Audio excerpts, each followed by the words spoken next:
Hey, what's up everybody? Welcome back. I'm James and you're watching Blue Dog Aquatics. Now today we got something special for you. We're actually doing an aquascape right before your eyes.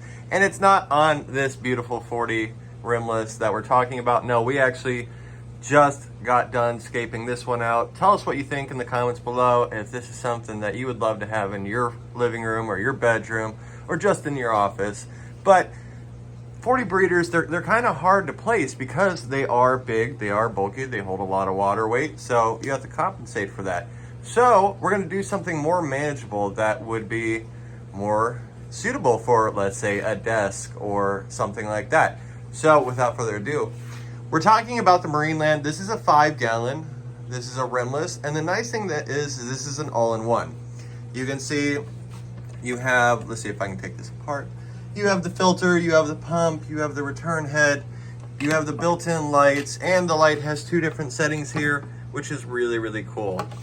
And I love this one because it's got the rounded edge. It's not the sharp corner that you see on like the 40 up here. It has a very sharp corner. This actually has a rounded, which I think just has a better all smooth look to it. Today, what we're using is a couple of very popular things. So this is Fluval Stratum. This is their new bioactive line. This is amazing when it comes to doing planted aquariums. This is our 8-pound bag. We're not obviously going to use all this in the 5-gallon. That would be way too much. But we do have, if you guys remember our green tree python build, the rest of this is actually going to go in there because that tank needs it so we can start getting plants in there. But when it comes to substrate, you can't ask for better substrate than the Fluval. And I mean, it even says plants right there on the side. And I'll give you guys just a glimpse. Stimulates strong plant growth, enhances biological activity, ideal for fine and delicate root systems. Just the perfect overall substrate for you. Now next up, we have, obviously, you know, when you're aquascaping, you need some wood in there. This is spider wood. We have a couple of different pieces. And you're gonna see throughout this, we're just going to play around, see what looks the best, and that's what aquascaping is all about, is just playing around and see what looks the best. And lastly, what we have here is the mountain stone, also known as the cereal. This is amazing aquascaping rock. And we're gonna incorporate this in the build today. It's going to be an absolutely beautiful thing, and we will actually have these on display at our store. We're going to show you one, but we're actually going to have 3 made. And if you guys are interested in taking one of these home, they are available for sale. So tell us what you think in the comments. Also, I want to give a big shout out to all of our new subscribers. Thank you guys so much for supporting our channel. We've been growing and growing thanks to all of you. We had an amazing time in Aquashella this last weekend, seeing and meeting a lot of you guys. So keep up the good work. We bring you new videos each and every Monday, and we've also been incorporating short videos throughout the week. And if you haven't checked out our other channel, Blue Dog Reptiles, that one is also growing. It's all about the care of our reptiles here in the store, and yeah, it's just awesome. And if you are a new viewer to this channel today, thank you so much for tuning in. Please consider subscribing. And I mean, we bring you all kinds of videos, from aquascaping to terrarium builds to reptile care to aquatic care to shrimp care, and everything in between. Now today I have my buddy Scott. He's going to be helping us do the aquascape here, so give him some love. But without further ado, let's jump into it. So first up, we're actually going to start with the Fluval Stratum. And you know, this doesn't come easy. This literally, you have to work with this. I mean, people say, I actually look at some of my builds from when I first started doing this, and I'll be honest, they looked awful. They really did. But over time, you get better and better just by doing it. Now you can see, look at how nice this substrate is.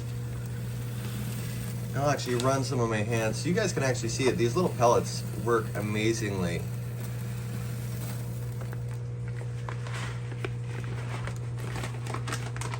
Now we just added a little bit. You can always add more later when you do the aquascape. but we haven't exactly laid out a design for this tank, and so we want to just incorporate a little bit at a time. That way it's easier to add more than to get too much in there and then you're fighting with it. And you also have to remember, like, so here's your intake here, and so you don't want to get substrate too close to that because it can get sucked in and then you're having issues with your filter and your return. So Scott's going to add here. You can see he's maneuvering the substrate around. And like I said, this is the mountain stone. This is actually one of my favorite builds to do, or the stone to use for it. If you guys remember the Forest Chameleon video that we did, this is actually the rock that I used for the background. I wanted to give it that clip effect, and it turned out absolutely amazing. And I will actually do a video here in the next couple of weeks on an update of it. It's completely grown in and it looks beautiful. And the Forest Chameleon is living a very happy life. Honestly, it's funny watching people come up to that tank and they're like, I don't see him. And he's right in front of them. But you can see Scott is just positioning the stones around. Tell us what you think. If you put any comments down below, let us know. How would you do it? Would you have a tank like this in your desk or in your living room or just on the corner of a bookshelf? That's the nice thing about these nano tanks, is they can practically go anywhere.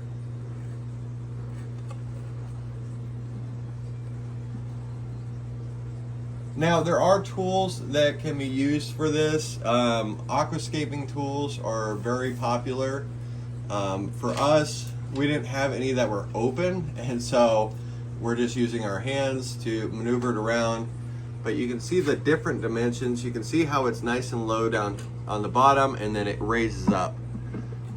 Now up next, he's putting in the driftwood. Also, this is the spiderwood.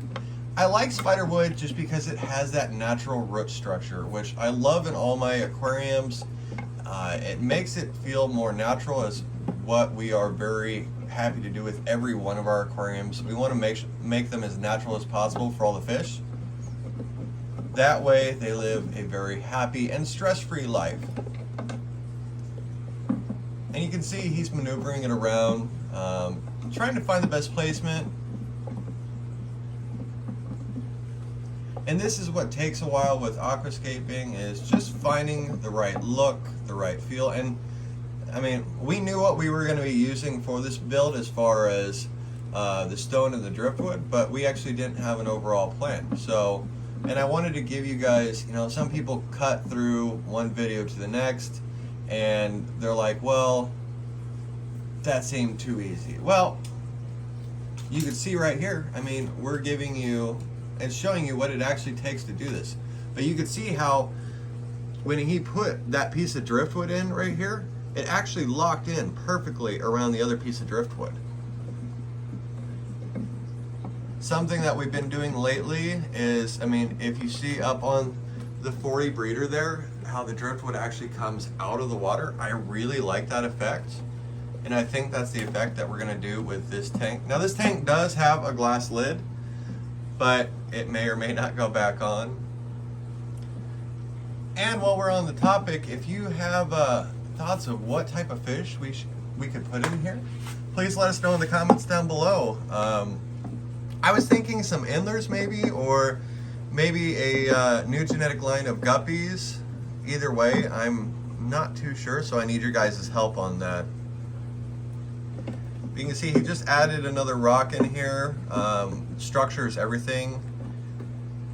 So you want to make sure that, and we're not siliconing or gluing any of these rocks in, because if someone does buy this scape, you know, we want to be able to make sure it transports nicely. But also, if you ever have to get fish out of here, you need to make sure that you can do that.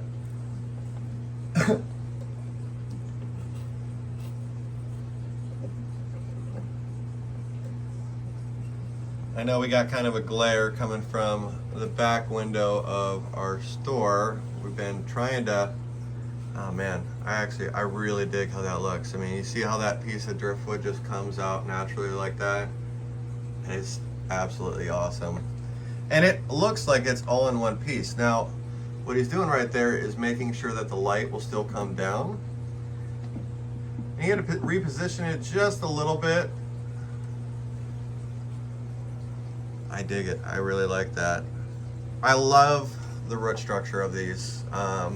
Whatever fish we decide to put in here, they're gonna be happy, and we're gonna incorporate some plants too. Obviously, we're not gonna do that today.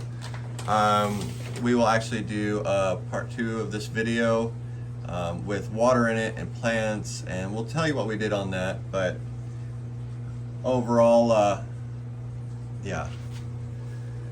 So that's it, guys. We are done with this scape here. Give us your thoughts. If you like it, make sure to hit that thumbs up. Make sure to subscribe for us. That way we can keep growing.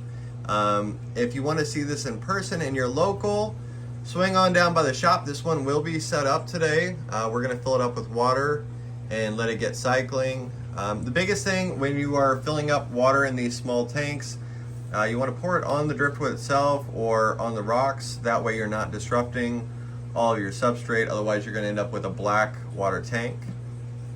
But yeah, guys, I hope you enjoyed this video. Thank you so much for tuning in.